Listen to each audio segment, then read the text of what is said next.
민원련의 미디어 탈곡기.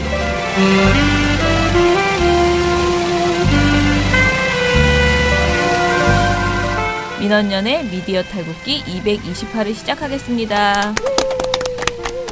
예, 안녕하세요. 저는 민원련에서 사무처장을 맡고 있는 김원경입니다. 미디어 탈곡기의 이장도 하고 있습니다. 네, 저는 부녀회장 배나한 활동가입니다. 청년회장 이봉 활동가입니다. 우리 아빠는 슈퍼맨이에요. 종편 막말 패널들도 퇴출시켰고요. 보도지침 책도 만들었고요. KBS, MBC 적폐의 사진도 퇴출시켰고요. 언론교육도 하고요. 매일매일 방송과 신문을 감시해요. 너희 아버지 뭐 하시는데? 민원련 후원해요.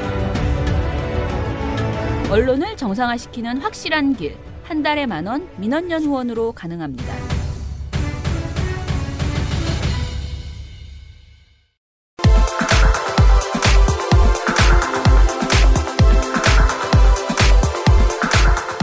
먼저 미디어 스크랩 해보겠습니다.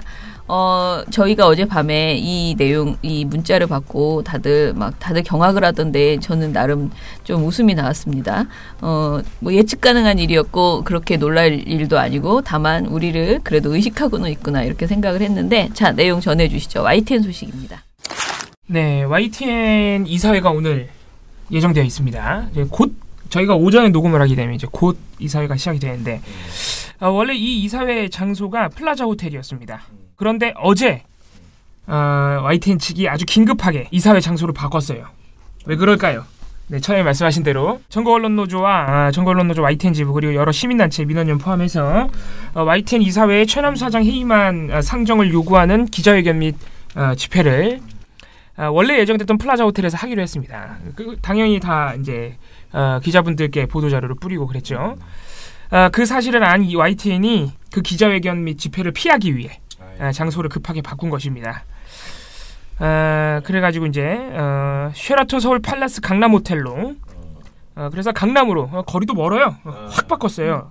그래서 우리 이제 YTN 구성원 여러분들과 다른 언론사 구성원들 그리고 시민단체 여러분들이 강남까지 가서 강남 구경을 해야 되는 그런 상황이 됐습니다. 당연히 이거는 시민단체와 노조의 항의 및 요구를 피하기 위한 의도로 보이고 좀 더 나아가서는 YTN 이사회가 최남 사장 해임안을 논의하지 않겠다는 의지로 보이기도 합니다. 시민들을 피했으니까. 그래서 지금 YTN 구성원들은 사실 굉장히 지금 시리에 빠져 있는 상황인데 지금 사실 최남수 사장은 굉장히 자신만만합니다. 어제도 말씀드렸지만 본인이 이사회 의장이기 때문에 본인이 본인의 해임안을 상정할 이유가 없죠. 그리고 한전, KDN, 한국마사회 등 공기업이 지금 대주주인데 역시나 YTN 사장 선임 절차 당시에 최남수 사장을 임명한 사람들이기 때문에 그 대주주들이 아니 근데 박근혜도 박근혜 특검 자기가 사인했는데 어떻게 안 되나? 어떻게 안 되나? 만약에 최남수 씨가 비선 실세를 데리고 YTN을 그 정도로 망가뜨려 놨다면 뭐 비슷한 상황이긴 한데요. 그 정도 아니에요? 예, 일단 내세우는 주장은 적법하다는 겁니다. 공식적인 주주총회와 사당 선임 절차를 다 거치지 않았느냐 이런 주장인데 사실상 합의 파기 이런 부분은 일정 정도 인정을 해요. 일정 정도 인정을 하는데 이제 중요하지 않다 이겁니다. YTN 정상화를 위해서 나는 이렇게 해야겠다는 입장이라서 참 어려운 입장입니다. 그래서 보면은 그 적법성이 얼마나 그러니까 그 공허한 의미인지 YTN 노조가 오늘 준비한 기자회견문을 일부만 제가 좀 읽어드릴게요. 그래서 보면은 YTN을 극심한 혼란에 빠뜨리고 있는 최남수 사장은 자신이 적법한 절차에 따라 선임되었다고 거듭 주장하고 있다. 하지만 이는 그가 얼마나 시대착오적이고 낡은 가치관을 가진 인사인지 보여줄 뿐이다. 적법, 불법은 기본 요건일 뿐 국민 주권 시대의 평가의 잣대가 아니다. 최남수 씨는 촛불혁명 이후 새로 임명된 공영언론의 사장 중에서 유일하게 시청자, 시민의 참여를 배제한 채 밀실에서 뽑힌 사장이다. 중요하죠? 지금 보면 KBS, MBC, 연합뉴스 모두 공개 절차를 거쳤습니다. 그러네. 예. 그런데 이제 YTN만 그런 절차가 없었습니다. 그리고 이게 밀실이라는 의미도 큰데 처음에 이제 사장 공모 절차 진행 시에 노종면 기자가 빵청을 받으면서 역시 노조 출신은 안 된다는 어떤 법칙이 있는 것 아니냐 이런 비판도 받은 바 있습니다. 계속 읽어드릴게요. 만약 그가 KBS, MBC, 연합뉴스와 같이 시민 자문단이 참여하는 정책 설명회, SNS로 생중계되는 공개 면접, 인터넷을 통한 시민 질의 등 투명한 검증 절차를 거쳤다면 사장 선임은 드러난 그의 편향된 언론관과 범죄 수준의 왜곡된 성의식은 검증의 그물망을 통과하지 못했을 것이다. 네. 0점 담합 의혹을 받았던 엉터리 사추인은 들먹이지도 말라. 예, 제가 말했던 게 다 나오네요 뒤에. 예. 그는 적법한 절차를 통해 선출된 사장이 아니라 구시대의 관행에 편승하여 임명된 사장으로 우리가 봐야 한다.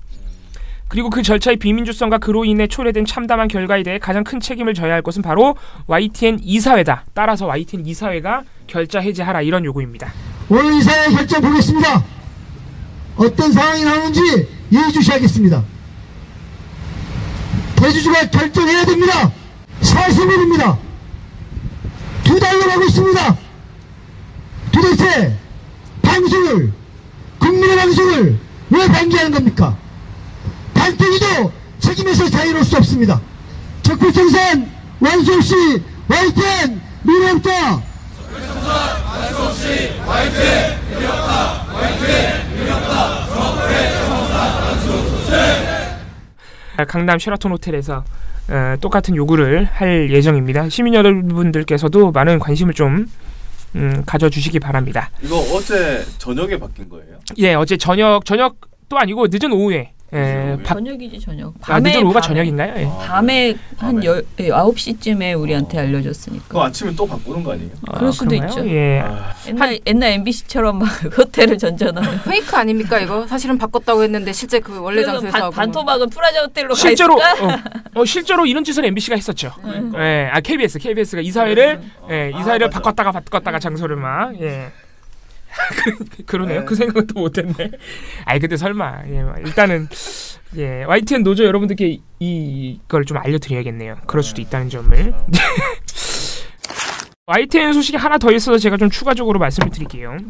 그 YTN에서도 미투 운동이 있었던 것 알고 계시죠? 저희가 6차례 전해드린 바 있습니다. 그래서 YTN이 그 성폭력 사실이 밝혀진 가해자들에 대해서 인사위를 열어가지고 해고 의결을 한 바가 있습니다. 기억나실 텐데 2015년 이제 그 사내 성폭력 사건이 있었고 여기에 가해자로 지목됐던 PD가 지난달 27일에 해고 통보를 받았습니다. 이게 이제 재심을 할 수가 있어요, 인사위에서. 본인이 이제 항의를 하거나 그렇게 되면 재심을 하는데 제가 지금 이거를 다시 말씀드리는 이유는 재심에서도 해고됐다 이겁니다. MBC 역시 무관용 원칙을 천명한 바 있고 직원 3명을 똑같은 성폭력 혐의로 해고를 결정한 바 있었죠. MBC 역시 번복할 가능성 없다고 공식적으로 밝힌 상태입니다. 그래서 일단 방송사들이 이 미투 운동에 관련해서는 특히 지금 정상화가 진행 중, YTN은 그렇다고 해서 정상화가 전에 진행 중인 언론사는 아니지만 지금 몇몇 밝혀진 언론사들 같은 경우에 이 성범죄만큼은 무관용 원칙을 고수하고 있다, 이렇게 볼 수 있겠습니다. 그 다음에 지금 사실은 지금 혼란에 빠져버린 그런 상황이죠. 그러니까 언론이 이 미투 운동에서 중심을 잡지 못하고 굉장히 혼동스러워하고 있어요. 어제는 하루 종일 그 정봉주 성추행 관련된 논란이 굉장히 이제 화제가 됐죠. 일단은 정봉주 전 의원이 자신이 이제 기자회견하겠다라고 했기 때문에 저희가 어제 아마 미디어 스크랩에서 이 얘기를 안 했을 거예요. 그러니까 기자회견이 나온 다음에 뭔가 이렇게 뭔가 이렇게 밝혀지면은 이야기를 해야지 그랬는데 사실 어제 정봉주 전 의원의 기자회견 이후에 오히려 언론이 더 시끄러워졌어요. 수습이 안 됐어요. 뭔가 뭐 본인이 그러니까 혐의가 없음을 입증할 수 있는 증거를 내놓겠다 했는데 그것에 대해서 어제 이제 자세히 뚜껑을 열어보니 그 내용 이후에 오히려 프레시안에서 또 다른 반박 기사를 내고 이렇게 서로 콩당콩당 계속 지금 논쟁이 진짜 하룻밤 자고 일어나 보니 더 많아진 그런 상황이더라고요. 그래서 이거에 대해서 좀 우리가 얘기를 해봐야 될 것 같은데, 저는 여러 가지 이제 페이스북이나 이런 데서 올라오는 여러 가지 이거는 기사가 아니고 많은 분들이 이것을 막 자기가 입증해 보려고 팩트 체크를 한다고 막 이렇게 정리해 놓은 글들을 봤는데 그런 여러 가지 글들 중에서 저는 개인적으로는 이정환 그 미디어노 사장이 쓴 글이 제일 비교적 제가 생각했던 그 문제점들을 잘 짚었다라고 생각이 들어서요. 먼저 그 이야기를 왜냐하면 간단하게라도 사실관계에 대해서 우리가 조목조목 다 털 필요는 없지만 그러니까 사실은 정전 의원과 프레시안의 이 그 뭐랄까 논쟁의 그 중심에 있는 그 아이템들 있잖아요. 그걸 우리가 다 굳이 그렇게 말할 필요 저는 없다고 생각하거든요. 그런데 아무튼 이정환 사장 글을 살짝 얘기를 좀 먼저 해보면요. 일단은 이 진실공방에서 이건 이정환 사장 표현입니다. 이 진실공방에서 누가 이기든 프레시안의 최초 보도에 문제가 많았다는 건 분명하다. 슈레딩거의 고양이처럼 상자를 여는 순간 어떤 결과가 나오든 열기 전과는 진실의 양상이 달라지게 된다. 그리고 우리는 이미 상자가 열린 이상 고양이가 살았는지 죽었는지 확인하지 않을 수 없다. 라고 하면서 이제 쭉 관련 내용을 합니다. 정봉주의 알리바이 가운데서 뭐 명진 스님을 만났다는 것은 사진뿐이고 그리고 다른 것은 모두 주장이고 추정이다. 정봉주 의원이 주장하는 정봉주라고 할게요. 정봉주 씨가 주장하는 알리바이가 모두 사실일 수는 있지만 중요한 건 최대 1시간 20분 정도의 빈 시간이 분명히 있다라는 거고 그 프레시안에서 나오는 민국파라는 분 그러니까 정봉주가 그 호텔에 간 것은 사실이다라고 증언을 해준 이 사람의 기억조차 정확하다고 보기는 어렵다. 다만 이 사람이 하는 말 중에 딱 하나 팩트는 미건스에 올린 글이 2시 17분이라는 거는 분명하다. 그 얘기를 하고 그리고 쭉 이런저런 그 두 개의 이야기들을 막 합니다. 그런데 결론은 뭐냐면은 어머니를 만났다는 게 사실이라면 그러니까 을지병원에서 그 정봉주가 어머니를 만난 게 사실이라면 분명히 그 명진 스님을 만나기 그 시간에 충분히 호텔에 갈 수 있었다. 여의도로 갈 수 있었다. 그 시간은 사실이다. 그러니까 두 사람이 그 주장이 정봉주 의원은 자기는 여길 갔고 여길 갔으니 나는 거기 가지 않았다라고 말하지만 그것은 사실 입증하기 어려운 내용이다라는 거예요. 분명히 그 시간 텀에 빨리 달렸으면 갈 수 있었고 그렇다. 그래서 그 프레시안의 주장이 또 무조건 아니라고 하기는 어려운 양쪽이 지금 그런 상황이다라는 거예요. 그러면 이제 우리가 여기에서 이 사건이 어떻게 될지는 모르겠어요. 왜냐하면 프레시안에 보니까 그 피해자 당사자가 쓴 글도 이제 올라왔더라고요. 이제는 그 공격이 이 민국파라는 사람에 대해서도 엄청나게 이 사람은 뭐 문제가 있는 사람이고 어쩌고 저쩌고 그러면서 되게 막 그 구체적으로 이 사람 공격하는 글들이 나왔어요. 그랬더니 프레시안에서 또 뭐가 나왔냐면은 이 사람이 최근에 정봉주 복권 하면서 그 복권 당시에 그 뭐라 그러죠? 파티 같은 거 그거 했을 때 바로 정봉주 씨 옆에서 찍고 완전히 화해한 사람이다. 갈등이 있었던 건 사실이지만 최근 들어서 화해했음이 분명하다. 그러니까 이 사람이 뭐 악의를 가지고 보복성 이런 글을 한 것이 아니다라는 식으로 또 보도가 나왔더라고요. 지금 막 굉장히 복잡해요. 자.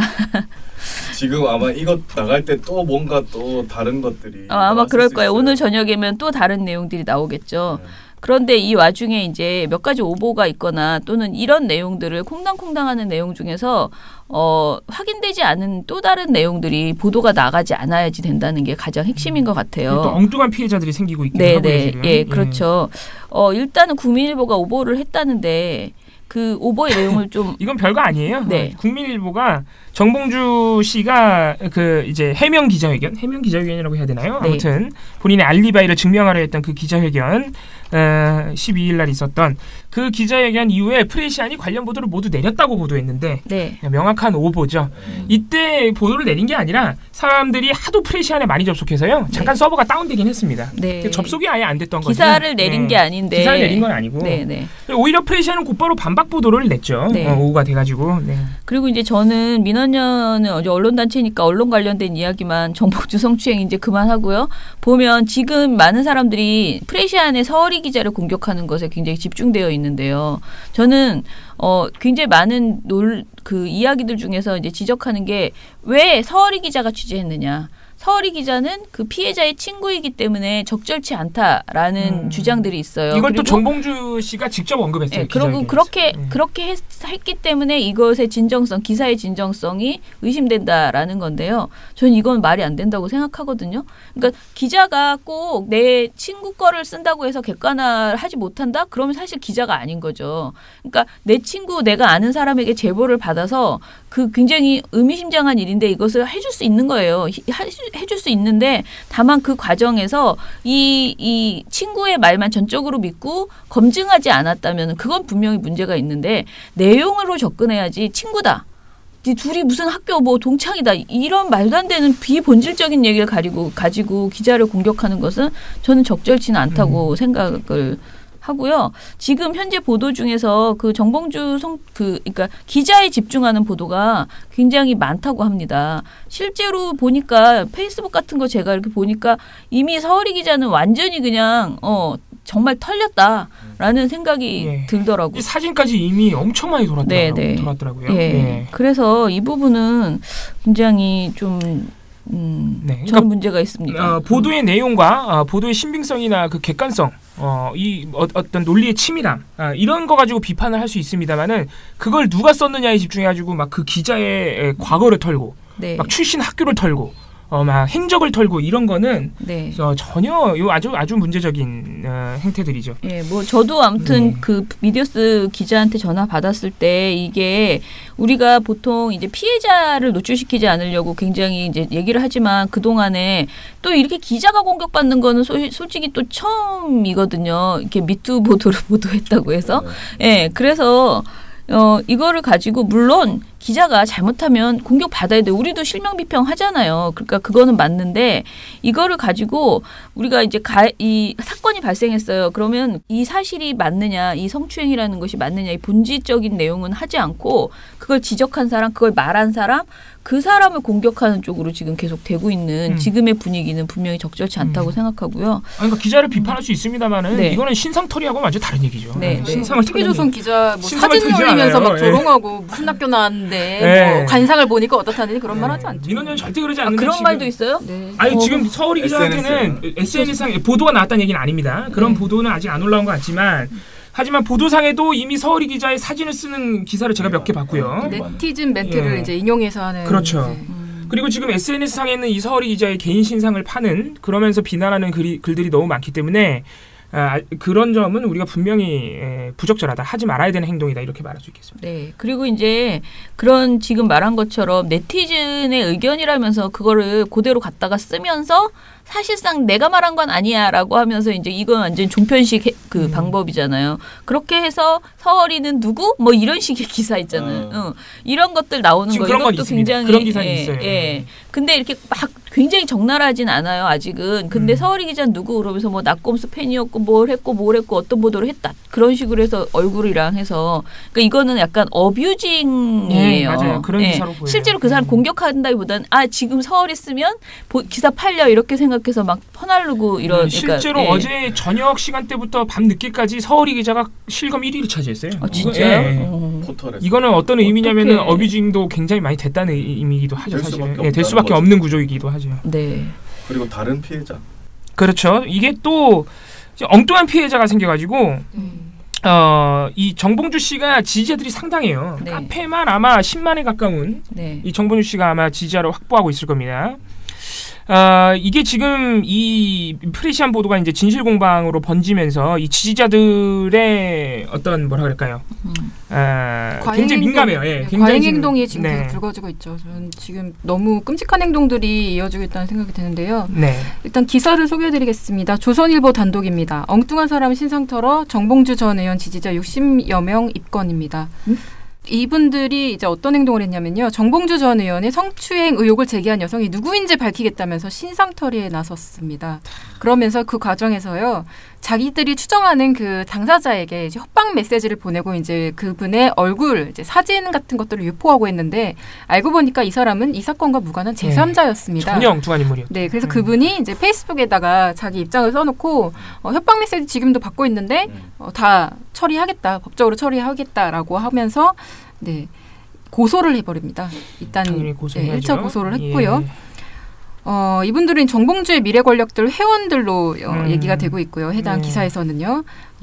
주로 한 행동들은 온라인 공간에서 신상을 공개하고 개인에게 협박성 메시지를 보냈다는 것입니다. 근데 이것은 두 가지 측면에서 다 문제인데요. 이 사람이 실제 제보한 피해자였더라면 더 큰 문제인 거고 아니었다고 해도 지금 큰 문제인 거죠. 그렇죠. 그러니까 이 행위 자체가 너무나도 부적절한 행위인 겁니다. 지금 왜 이런 황당한 짓을 하고 계시는 건지 전 솔직히 말하면 좀 믿기지가 않습니다. 신상털이 자체를 지금 해서는 안 되는 본질적으로는 신상털이가 왜 이루어지는지 이해할 수 없는 부분이죠. 사실은. 그래서 이분들이 입건이 일단 됐습니다. 이게 처음 보도한 건 조선일보로 보이고요. 그 조선일보 보도를 보고 프레시안이 또 보도를 했네요. 예. 참 지금 이런 식의 일들이 진짜 많은가 봐요. 그러니까 어디에서 이제 미투 운동이 많아지면서 누가 했는지에 대해서 막 찾아내려고 하고 오히려 공격하고 뭐 이렇게 하는 것들이 이게 정말 예를 들면 정봉주 의원이 아니라 우리가 모두가 싫어하는 어떤 뭐 특정 정당에 뭐 어떤 사람이 한 행동의 피해자였다고 생각을 했을 때도 똑같은 반응을 보이실 건지 저는 그 질문을 정말 하고 싶습니다. 예. 제가 제일 아는 사람한테 받은 카톡에는 제가 이거는 그러니까 뭐 이렇게 가짜 뉴스가 아니라고 봐서 이제 말씀을 드리는데 최근에 이제 청주대 그 사태 있었잖아요. 조민기 씨. 예. 그런 다음에 이제 학교에서 굉장히 학생들을 제대로 보호하지 않고 있다라는 지적을 막 하더라고요. 그런데 이제 문제는 그 사람이 이제 조민기 씨가 자살하기 이전에도 학생들이 최근에 방학 동안에 워크숍을 하거나 공연을 준비할 때 기자들이 엄청나게 와서 이제 학생들을 녹취를 하고 막 그 인터뷰를 계속 이제 하려고 했나 봐요. 그런데 사실상 그것을 하고 싶어 하지 않고 학생들이 피하고 다녔는데 기자들이 너무 지나치게 그 뭔가 추가 취재를 하고 싶은 그 욕심에 이제 왔었고요.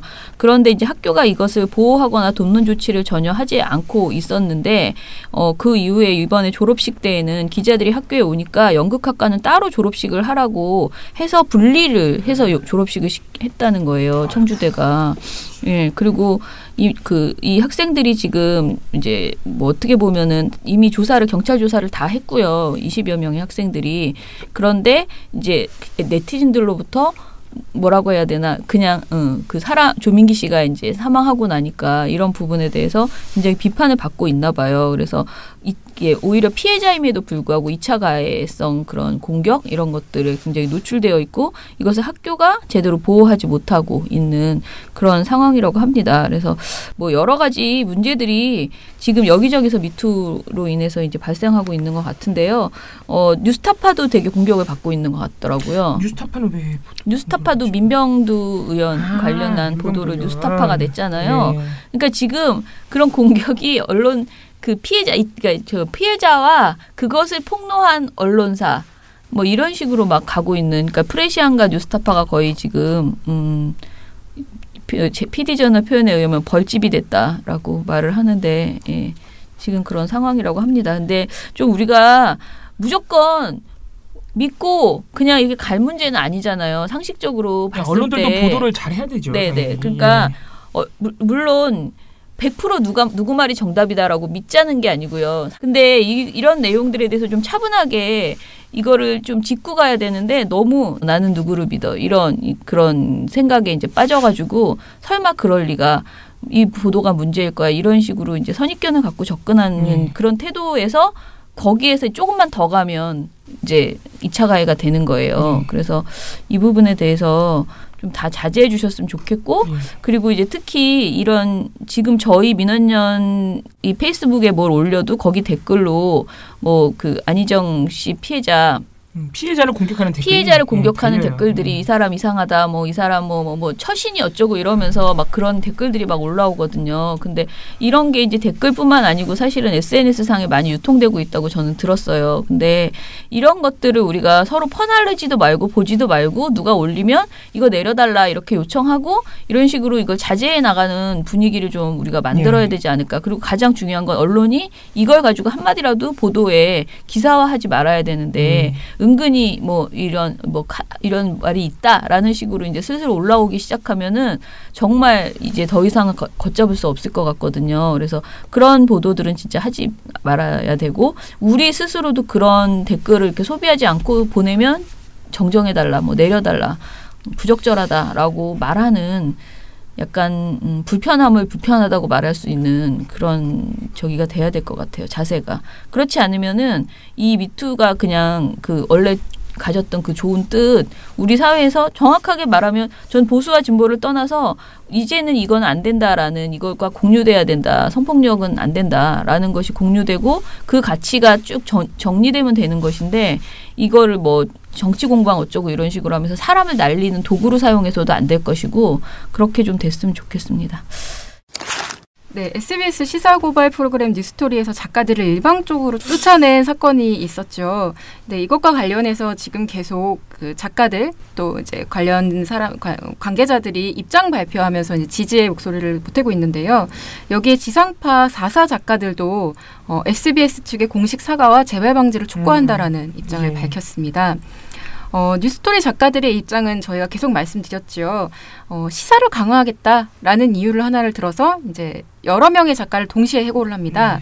이렇게 되니까 이제 작가들 입장에서는 왜 해고가 되어야 되는 것인가? 이건 그러니까 어떤 의뢰 권리를 일체 보장하지 않은 일방적인 부당해고다라는 입장을 밝히고 있는 것이고요. 여기에 SBS, KBS, MBC, EBS 구성작가협의회 소속 작가 일동들이 모두 동조하고 나선 것입니다. 보도본부하고 뉴스토리에서 쫓겨난 그 작가 4인분들의 요구사항은 다음과 같습니다. SBS가 책임을 인정하고 공식 사과해라. 그리고 경위를 조사해라. 왜 이렇게 갑작스럽게 부당해고를 하게 되었는지. 그리고 책임자 징계를 하고 재발 방지 대책을 마련해라. 이런 것들을 요구를 했는데 SBS 측은 여기에 대해서 이런 제안들을 거절하고 공식 입장을 사실상 정확하게 밝히고 있지는 않는 상황인 거죠. 그러니까 인터뷰 등을 통해서 얘기를 하고 있긴 한데 뭐 성명을 쓴다든가 이런 식으로 대응하고 있지는 않는 상황인 것이고 이렇게 제안을 거절한 것으로 보이니까 이제는 지상파 4사 작가들이 다 나서서 같이 연대에 나선 거죠.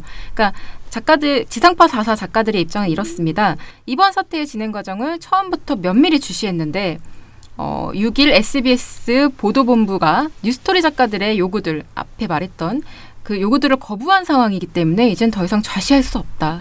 네, 그렇게 얘기를 하고 있고요. 가장 문제 삼고 있는 것들은 이겁니다. 이 사태를 해고가 아니라 계약 종료라고 주장한 것은 대단히 문제다. 라고 얘기를 하고 있고요. 그러니까 개편이 있을 경우 계약이 즉시 종료될 수 있다는 조항이 있으니까 이것은 그냥 계약 종료다라고 얘기한 것들. 이거는 사실 작가들 입장에서는 SBS가 너무 놀라운 태도를 보이고 있다. 이게 정말 계약 자체가 공정한 것인지부터 짚어봐야 되는 거 아니냐라는 문제 제기를 하고 있는 것이고요. 요거는 사실 계약 자체가 지난해 말 문화체육관광부 등 5개 부처가 얘기했던 그 표준 계약서 그 이후에 작성된 건데 그것도 위반하고 있는 거 아니냐라는 문제 제기를 하고 있는 상황입니다. 그래서 사실상 이건 문체부가 진상조사를 해야 될 사안이다라고까지 얘기가 나오고 있습니다. 예.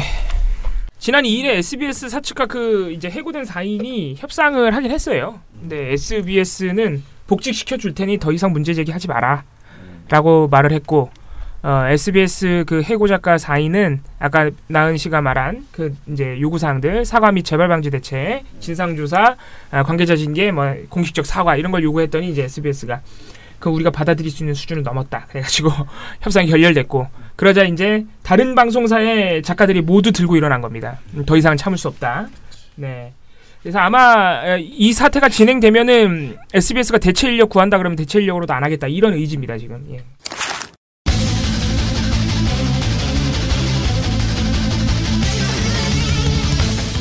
네, 그럼 나쁜 보도 스크랩으로 넘어가 보겠습니다.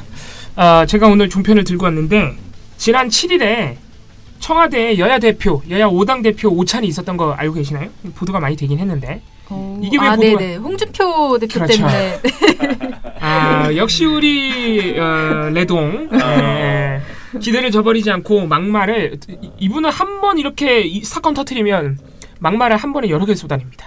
이분이 이날 어마어마한 발언을 했죠. 안희정이 그렇게 하룻밤에 훅 갔는데 그건 임종석 실장이 다 기획했다는 썰이 있다던데 이미 다 퍼져 있다. 막 그러면서. 저는 눈을 의심했습니다. 그 말을 했다는 게. 정말 대단한 분이에요. 예. 그래서 이거 임종석 실장이 굉장히 당황했죠. 그래서 웃어 넘기긴 했습니다. 설마요 그러면서 대표님이 무사하니 저도 무사해야죠. 이렇게. 당황했다기엔 너무나 매끄러운.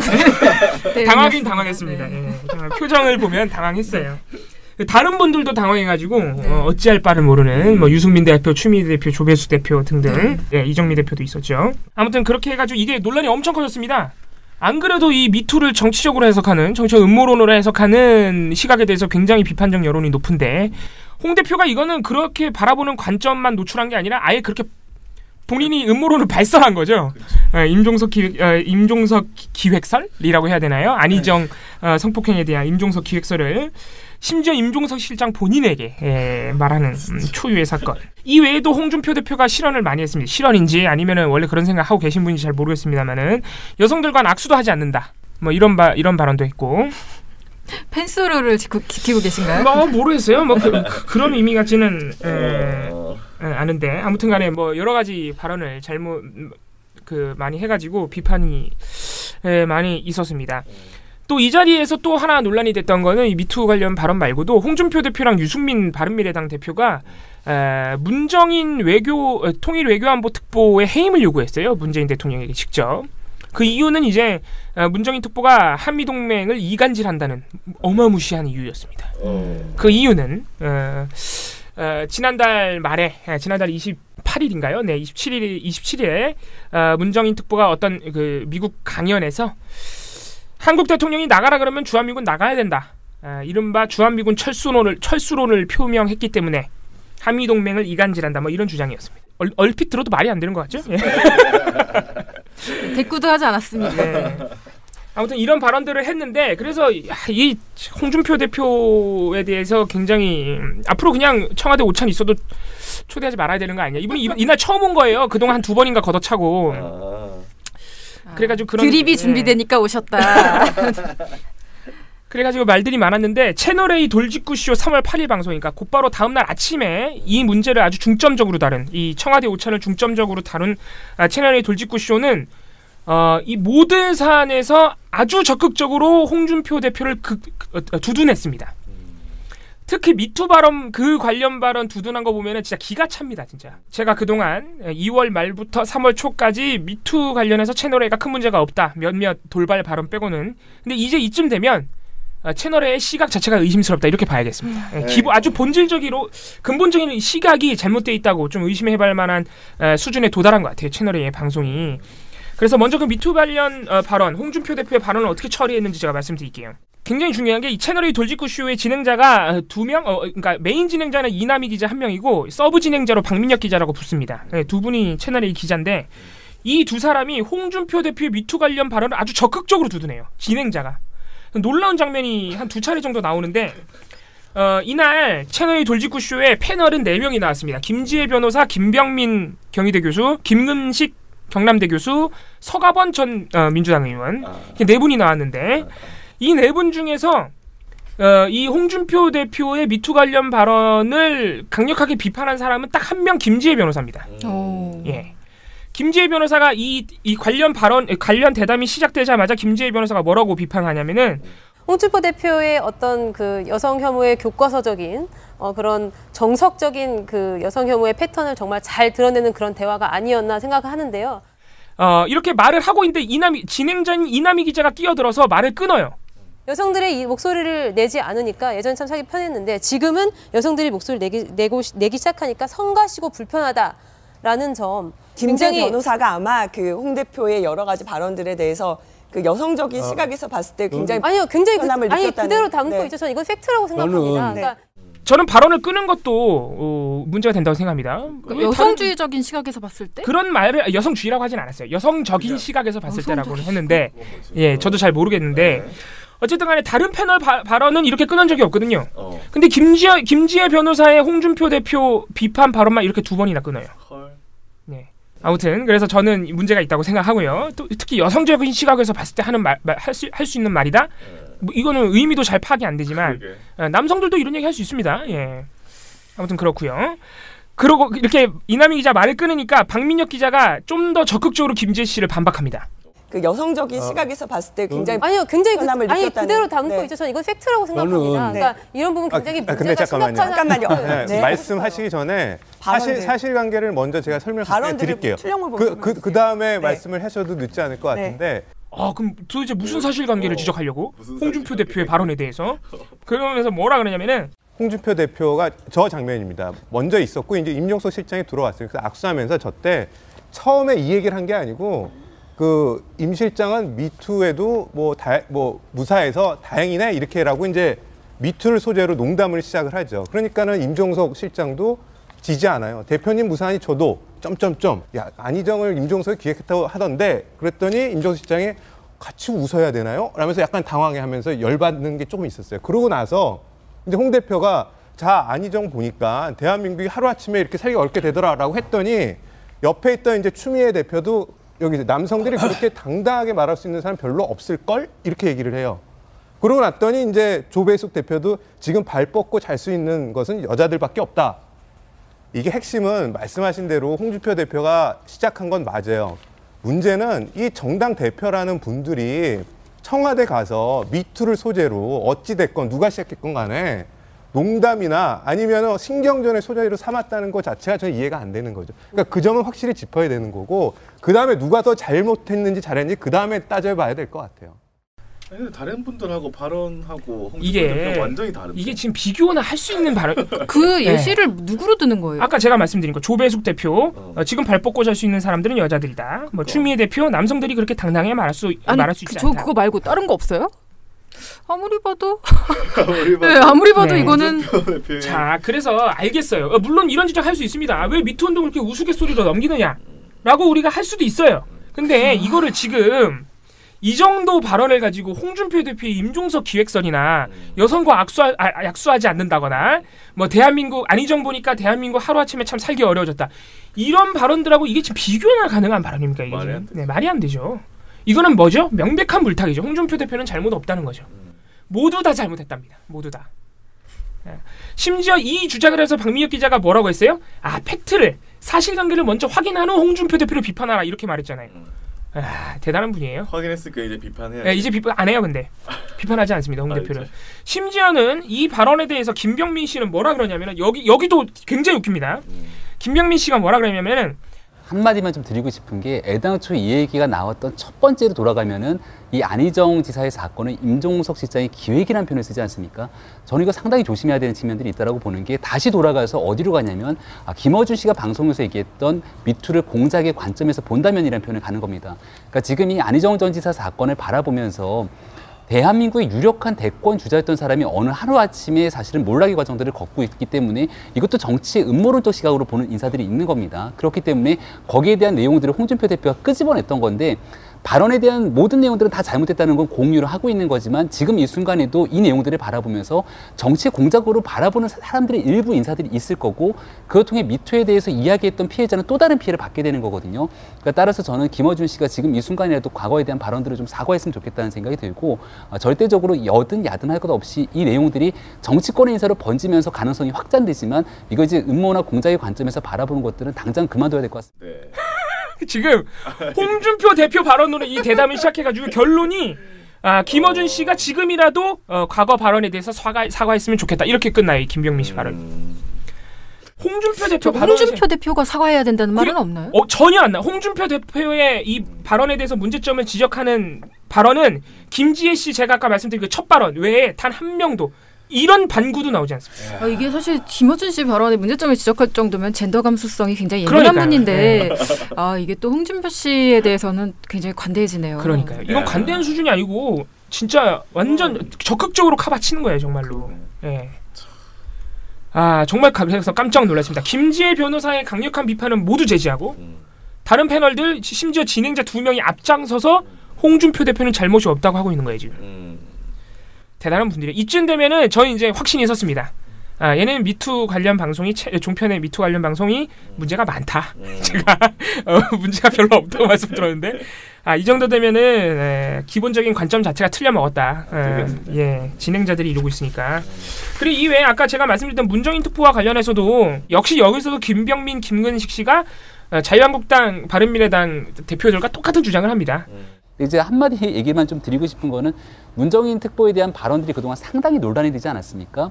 얼마 전에 대통령이 나가라면 주한미군도 나가야 된다는 표현 하나만 있었던 것이 아니고 독수리 훈련에 대한 일정 조정이 가능하다라는지 북한이 사실상 핵 보유국을 인정해야 된다. 그리고 현실 진단에 동의한다. 뭐 여러 가지 그동안 한미동맹이 좀 위태위태할 만한 발언들이 상당 부분 있었거든요. 워싱턴이나 서울이나 어디 다른 나라 가가지고 계속 공개적인 자리에서 굉장히 논란이 될 만한 발언들을 막 한다는 거거든요. 그러니까 이것은 실제로 대통령에게 자문하는 역할보다 오히려 한미 간에 우리 정부 일각에 있는 새로운 주장들을 이른바 에드벌룬을 띄워놓고 주의를 환기시켜서 여론을 좀 조성하는 게 아닌가라는 또 의심도 있는 거예요. 그러니까 한미 동맹을 이간질하는 것이다. 문재인 대통령이 해임해야 된다는 주장을 똑같이 하는 것이죠. 근데 이게 팩트가 채널A가 그렇게 좋아하는 팩트가 틀린 거예요. 예.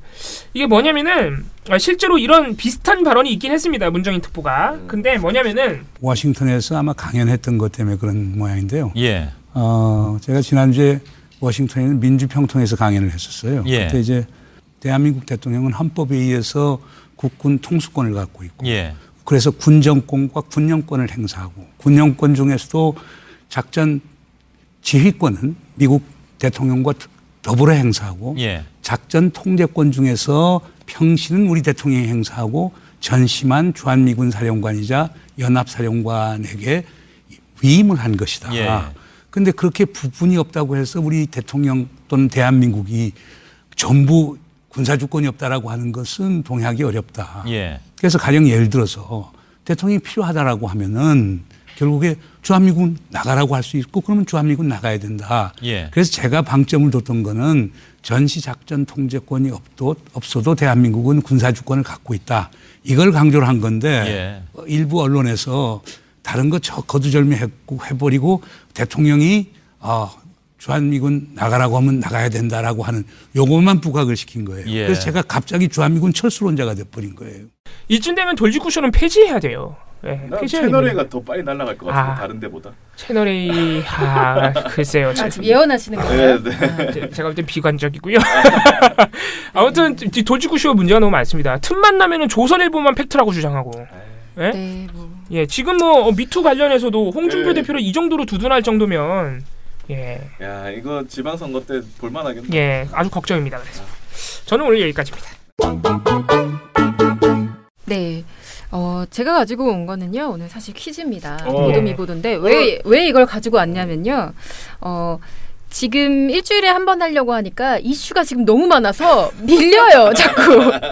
여러분도 아시다시피 다이나믹 코리아이기 때문에. 다이나믹 코리아. 네, 지금 하룻밤 자고 나면은 그 이슈가 지나가 버리는. 못 따라가. 네, 못 따라갑니다. 그래서 이거를 내가 베나베나 쇼 하는 날까지 기다리다가 이 보고서가 썩을 것이다. 이런 좀 걱정이 들어서 이제 요일과 상관없다. 내가 아까 내키는 날 마구마구 할 것이다. 목요일 날 아니더라도 제가 강제로 막 들고 나와서 PD님을 겁박하여서 베나베나 쇼 강제할 것이다. 네. 베나베나 쇼는 언제 해도 상관없습니다. 네, 그래서 오늘 또 한번 외쳐주세요.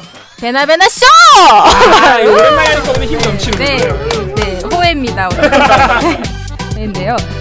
다양한 이슈를 좀 가지고 와봤습니다. 이 보고서는 사실 금요일 날 작성했고 이후에 이제 후속 보도들이 있는지 체크를 해서 지금 현재 사실관계 확인이 된 상황이고요. 몇 가지 이슈들을 말씀드릴게요. 첫 번째, 이건 다들 또 알고 계시겠지만 박근혜 전 대통령 그 탄핵 정부 당시에 군 수뇌부가 군대를 투입해서 촛불 집회를 무력 진압할 방안을 논의했다라는 주장이 제기된 바 있죠. 저는 처음에는 이 보도 보고 믿어지지 않는다고 해야 되나요? 진짜. 이 보도가 아니고 무슨 찌라시 아닐까 이런 생각도 했어요. 그러니까 이거를 세상에 누가 이걸 제기했어 이런 의혹을 막 그런 생각이 사실 좀. 네. 근데 지금 점점 정황이 굳어지고 있죠. 예. 네, 그런 의혹이 제기된 날짜가 사실은 이제 8일이었습니다. 지난 8일이었고, 이제 군 인권센터가 마포구 이한열 기념관에서 기자회견을 열고 사실 공식적으로 밝힌 내용입니다. 지난 2016년 탄핵 촛불 집회 당시 군 당국은 시위대가 청와대로 진입할 경우에 대비해 군 병력을 투입하는 계엄령이나 위수령까지 검토했던 것으로 알려졌습니다. 국방부가 진상조사에 들어갔습니다. 내용은 이렇습니다. 복수의 제보에 따르면 박 전 대통령 탄핵소추안이 국회에서 가결된 직후 수도방위 사령관이 비공개 회의를 열고 헌법재판소에서 탄핵 심판이 기각됐을 때 발생할 수 있는 소요 사태를 무력으로 진압할 것을 논의했다. 와, 이건 무슨 사실상 계엄령. 군부 독재도 아니고. 이건 무서운 얘기죠. 사실. 되게 저는 정말 섬뜩했습니다.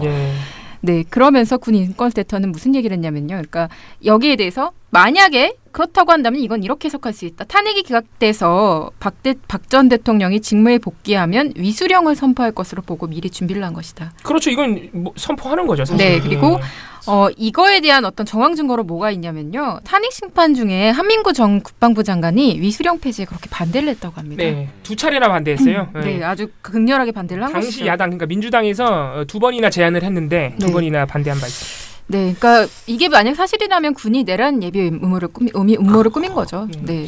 근데 이 주장이 나온 직후에 국방부에서는 감사관실 인력을 투입해서 사실관계에 관련한 조사에 착수를 했고요. 이와 별개로 이제 육군 측에서는 국방부 브리핑을 열고 9일날 구홍무 육군 참모차장은 당시 회의를 주재한 적이 없고 논의가 없었다는 입장이다라고 하면서 군 인권센터 그 임태훈 소장을 명예훼손으로 고소할 것이다 이렇게 얘기를 했습니다. 이날 고소를 했죠. 네. 근데 이게 이제 군 인권센터가 그 군 내부자 증언을 바탕으로 이런 의혹 제기를 한 것이라서 네, 다 그것도 복수의 증언이라고 얘기를 하고 있는 상황이라서 당사자가 난 아니야라고 얘기를 하는 것이 사실상 이것만 보고 판단하시면 좀 안 될 것 같습니다. 그래서 그 감사도 들어갔다 그러니까 좀 지켜봐야 됩니다. 네, 지켜보시면 될 것 같고요. 네, 어쨌든 이거 굉장히 섬뜩하고 소름 끼치는 이슈였는데요. 이 사안에 대해서 보도를 안 한 방송사가 두 군데나 있습니다. TV조선 채널A, KBS, MBN. 이제 이 양반들이 이제 하나씩 맞추고 있습니다. 잠깐 다시. TV조선 KBS. TV조선 KBS. 채널A, MBN. 이봉우 정답. 네. 이봉구가 참 잘 주워 먹었다 이것은. 네. 채널A, MBN이 요새 약간 보도 안 하는 경향이 있어. TV조선 보도 제대로 했고요. 이 사안은. 네. 이 건을 단신으로 처리한 방송사도 하나 있습니다. KBS. 네, 맞습니다. 야, 이 정도 이제 안다 이제. 네, 여러분 이제 슬슬 여러분들도 맞추고 계실 거라고 저도 생각합니다. 네. 두 번째입니다. 검찰이 8일날 강원랜드 채용 청탁 혐의를 받고 있는 자유한국당 그 권성동 의원하고요, 염동열 의원의 국회 사무실 등을 압수수색했습니다. 이분들에 대한 압수수색이나 뭐 제대로 된 조사가 이루어지지 않아서 여태까지 수사가 좀 다 봐주기 아니었냐라는 의혹이 제기됐는데 압수수색이 이루어진 거죠 이번에는. 너무 늦었어요. 네, 혐의는 직권남용하고 업무방해인데요. 관련 보도를 세계 방송사에서 내놓지 않습니다. 네, 압수수색이 이루어졌는데 보도를 안 내놓는다. 채널A, MBN, KBS. 채널A, MBN, KBS. TV조선, 채널A, KBS. 이제 하나씩 틀리셨어요. 네. 내가 뭐라고 했지 근데? 네, TV조선, 채널A, MBN? 네, 맞습니다. 이번엔 종편 3사였네. 네, 종편 3사가 이것도 사실 공식이죠. 강원랜드 보도 안 하는 곳은 종편 3사다. 맞아요. 여러분들 이렇게 공식으로 그냥 알고 계시면 될 것 같습니다.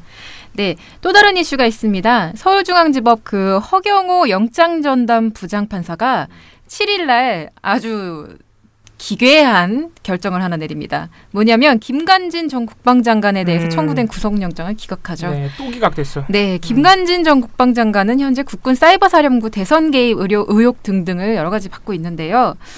이와 관련해서 허 부장판사는요, 종전에 영장이 청구된 사실과 별개인 본건 범죄 사실에 대해서 다툴 여지가 있고 이미 진행된 수사와 수집된 증거 내용을 볼 때 피의자가 도망하거나 증거를 인멸할 염려를 인정하기 어렵다라고 기각사유를 설명했는데요. 네, 저는 김관진만큼 증거를 인멸할 만한 인물이 없다라고 뭐 다른 사람들은 어쨌든 판단하고 있는데 판사는 좀 다른 판단을 한 것 같습니다. 이에 대해서 검찰이 거의 이례적으로 정말 아주 분노가 여실히 느껴지는 입장을 딱 밝힙니다. 그러니까 이렇게 말합니다. 지극히 비상식적이고 사안의 진상을 전혀 이해하지 못한 결정이다. 저는 이런 반응이 나올 수밖에 없는 결정이라고 생각을 하는데요. 이렇게 반응이 나오니까 대부분의 방송사들이 이 사안을 바로 당일날 혹은 다다음 날 전하진 않아요. 전하진 않는데 이것과 관련해서는요. 눈에 띄는 게 한 방송사에 대해서 좀 얘기를 하고 싶어요. 자, 유일하게 한 방송사가요. 검찰이 판사를 비판했다는 점에 초점을 맞춰서 보도를 내놓습니다. TV조선. 채널A. TV조선. 이런 게 있으면 TV조선이. 네, 여러분 이것도 하나의 공식인데요. 보도를 했는데, 그러니까 어떤 사안에 대해서 보도, 미보도 그 갈림길 중에서 미보도를 선택하는 건 대체로 MBN과 채널A이고요. 네. 일단 보도는 해. 근데 이상하게 한다 그러면 그게 좀 TV조선일 가능성이 높습니다. 이게 꿀팁인데. 네, 이건 이제 쪽집게 강자다. 네, 이렇게 보시면 될 것 같습니다. 이 사건 이 결정이 내려진 직후에 이제 보도를 내놓은 건 사실 MBC하고 TV조선이에요.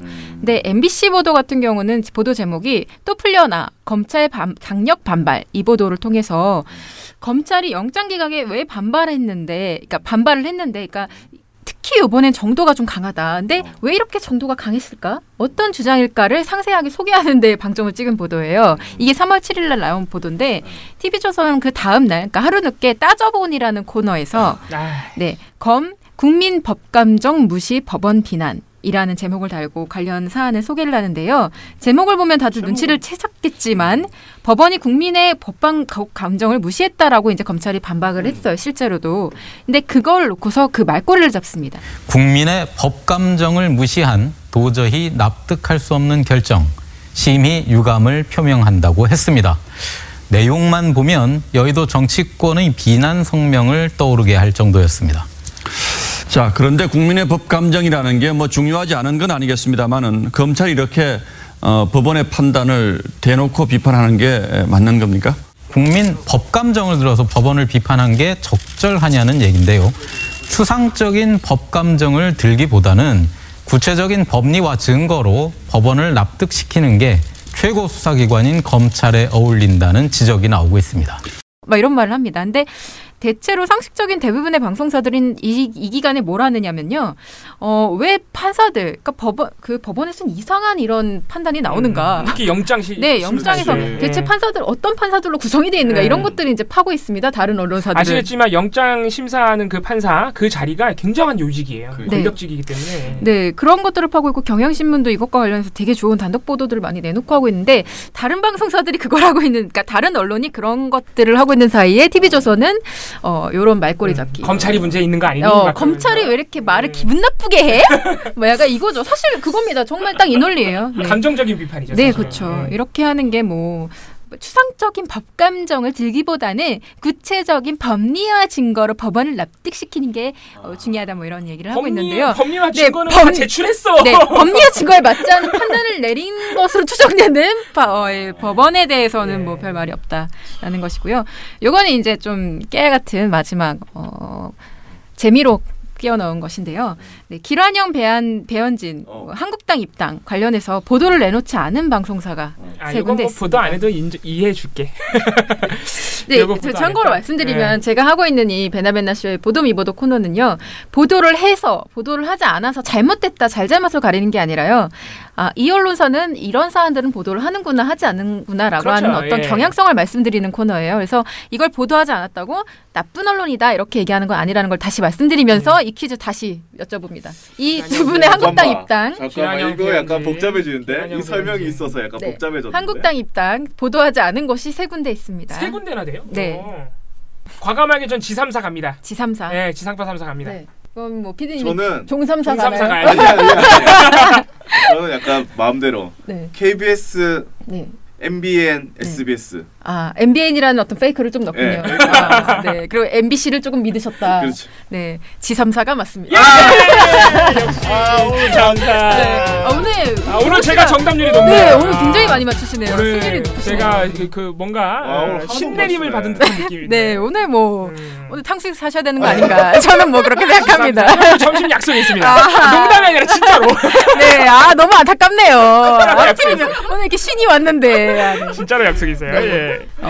이분들의 어떤 뭐 주장, 입당 이후로 지금 현재까지 지금 방송을 하는 오늘 이 시점까지도 지삼사는 관련 사안에 방송 보도 내고 있지 않고요. 다 어떤 걸로 처리를 하고 있느냐면 그 인터넷 보도 중에서도 왜 그런 코너 있잖아요. 뭐 이렇게 카드뉴스 같이 처리되는 그런 코너들 있죠. 약간 재미로 보게 재미로 보는 처리하는 그런 코너들로 부수적으로 처리를 하고 있고 반면 종편 4사는 모두 저녁 방송 뉴스에서 이 사안을 언급했습니다. 원래 남의 집에 불나면 그렇죠. 야 너네 출신 언론인이 거기 갔어. 막 이거죠, 사실. 기분 좋니? 막.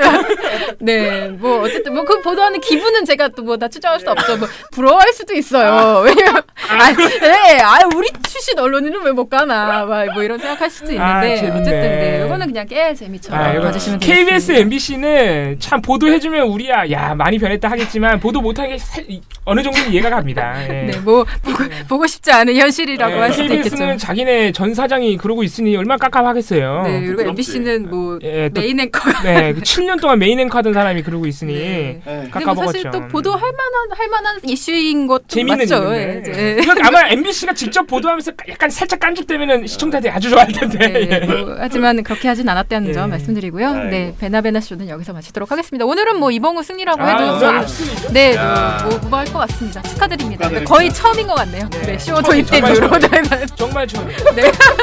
근데 오늘 우리가 이거 하면서 살짝 느낀 게 JTBC가 약간 뭔가 소외된다. 우리가 칭할 때 지상파 3사, 종편 3사 하니까 JTBC만 따로 떨어져 있어요. 그렇죠. 비교적 상식적 행보를 보이는 이제 JTBC 같은 경우는 원래 종편 4사인데 우리도 모르게 이게 이제 JTBC를 빼고 생각하니까. 7, 6, 5, 4, 3, 2, 1. You'll never have the sacred stone. Oh, this you crazy mother. 그러면 민원연 대댓글 해보겠습니다. 네, 지금 댓글에 보면은 뭐 첫 댓글부터 베나베나님은 믿었는데 뭐 이렇게 하면서 제 발언에 대해서 문제 제기하시는 그 댓글들이 새로운 분들이 많이 달아주셨어요. 보고서에도 썼지만 김어준 씨의 그 최초 발언 오해 소지가 있는 발언이었으며 그 이후에 나온 그 발언에 대해서도 뭐 그 김민아 씨가 쓴 글 그대로 저는 최초에는 이 문제 제기 자체가 왜 문제야라는 정도의 태도였다면 이후에는 내가 이렇게 말했으니까 다른 사람들은 말하지 마라는 태도로 바뀌었기 때문에 그 주장에 대해서 외부의 지적에 대해서 일부 수용하고 있다라는 판단을 내린 그 김민아 씨의 의견에 동의한다고 표현한 것이고요. 네. 예, 비판을 잘 읽으면서 고민해보는 시간을 좀 갖겠습니다. 이 김어준 씨에 대한 댓글이 무지하게 많군요, 정말로. 그러니까. 예. 난 김어준 씨에 대해서는 그 애초에 첫 번째 발언이 나왔을 때는 저는 이게 이제 진보 진영에도 많이 터질 것이다. 그런데 이게 저는 진보냐 보수냐를 떠나서 누구에게나 거의 우리 사회에 거의 뭐 누구에게나 있는 발생한 일이 그러니까 그동안 쌓여왔던 마치 며칠 전에 누가 그 얘기하는데 마치 부동산 투기가 우리 사회에서 죄악이라고 하기 전에는 그냥 누구나 그것을 뭐 당연한 것인 것처럼 그걸 안 하면 바보인 것처럼 됐던 시절이 있었는데 성폭력에 대해서도 성추행이나 성폭력도 진짜 완전 개념 없이 했던 시절이 분명히 있었던 것이고요. 과거에.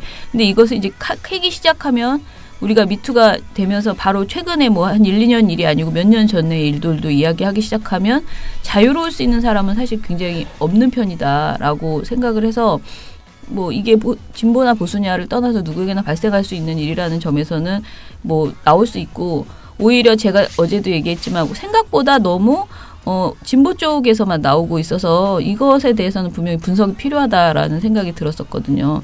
근데 이제 오히려 이것을 가지고 이용하는 김어준 씨 발언을 가지고 굉장히 많이 악의적이라기보다는 아주 신났다 이렇게 하면서 이제 이용하는 언론들이 굉장히 많기 때문에 김어준 씨가 본인의 어떤 영향력이나 자기 발언이 어떻게 이용될 수 있는지 그걸 모르는 사람이 아니거든요. 그런 의미에서는 조금 더 이 미투 운동에 있어서는 본인이 남성이고 그렇기 때문에 더더욱이 영향력을 미칠 수 있다라고 저는 생각하거든요. 그래서 좀 더 조심해 줬으면 좋겠다라는 정도의 생각이에요.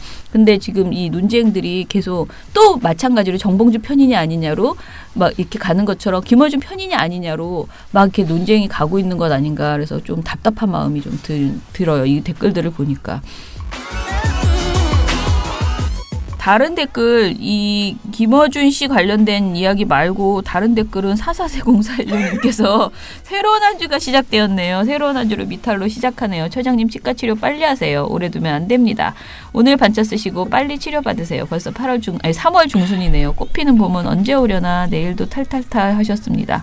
근데 티에노님은 왜 지난 그 NG컷이 가장 충격적이라는 건지 모르겠네요. 아무튼 민원연을 구독한 이래 가장 충격적인 NG컷이었대요. 그게 밑에 있죠.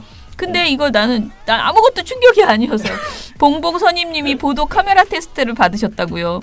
뭐 간혹 너무 추워서 콧물 흘리는 기자 리포트를 본 적도 있으니 늘 코 먹는 기자도 괜찮겠지요. 정말 괜찮을까요? 네. 참. 이걸 또 그렇게 해석하시는 거죠. 왠지 탐사 리포트 전문은 좀 어울릴 것 같기도 하네요. 부녀회장님의 라디오 DJ를 더 기대합니다만 워너원 전문 방송. 이거 좋네요. 이런 거 시키면 당장이라도 아마 퇴사하고 갈 겁니다. 네, 저 지금 워너원 치약을 매일 검색하고 있습니다. 너무 웃기다. 오늘 소개된 사설이나 봉봉서님이 예로 든 사설, 전설적 레전드인 간장 두종지 등등 요새 사설들은 진짜 개인의 썰이라고 해도 무방하게 무슨 수를 써서라도 정부 여당을 까려고 드니 깔거리가 없으면 아무 말이나 막 쓰지요. 그렇죠. 라고 하셨습니다. 예. 댓글 감사합니다. 김어준님이 어제 또 방송하면 캡처도 하나 해주셨어요. 이게 지금 진주시장이 목욕탕으로 출근하는 게 이거 엄청 화제거든요. 지금 어제 밤부터 어제 저녁 시간 때부터 모르시죠? 왜요? 왜 관용차를 타고 출근을 하는데 목욕탕 가는 거예요. 목욕탕으로 출근하시는 관용차 타고. 왜? 목욕탕 주인이세요? 아니요, 시장이라니까. 아니 목욕하고 출근하려고 가는 거겠지. 그러니까 목욕탕 들렸다가. 싫어. 아이 참, 다들 참 왜 그래. 자, 그 CCDM 1984로 우리가 이제 올리기 시작했거든요. 저희 스크랩을 그날 다뤘던 내용 여러분도 직접 보시라고 올리고 있는데 거기에 김어준님이 하트 하나를 똥 찍어서 올려주셨어요. 그리고 김어준님이 이게 방금 전에 올라온 댓글인데 네. 민원연은 유튜브 전문 인력을 뽑아달라고 유튜브 조회수 볼 때마다 눈물이 난다고. 우리가 이런 그래요? 양질의 컨텐츠를 팟빵보다는 유튜브 위주로 주제별 토막토막 5분 10분 단위로 썸네일, 자막, 특수효과, 자료화면 등등으로 잘 꾸며주면 한 달 1,000만 원 광고 수익도 가능하다. 네, 어디 그러면은 사실 한 1,000만 원을 주고 모셔와야 되죠 그분을. 예, 그러면은 오늘 방송은 이것으로 마치고요. 내일 또 찾아뵙겠습니다. 민원연의 미디어 탈곡기는 내일도 열심히 털어드리겠습니다. 탈탈탈. 안녕.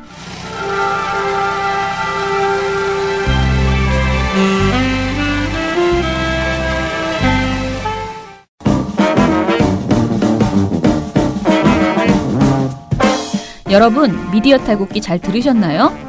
민원연은 1984년부터 우리 사회 언론 민주화를 위한 걸음을 우직하게 걷고 있습니다. 특히 왜곡, 편파, 막장 뉴스가 만연한 상황에서 민원연의 언론 감시 활동은 더욱 중요합니다. 민원연 회원이 되어 저희에게 힘을 주세요. 민원연 홈페이지 ccdm.or.kr에 오셔서 회원가입을 신청하시거나 02-392-0181로 전화 주시면 됩니다. 한 달 10,000원의 회비가 언론을 바꿉니다.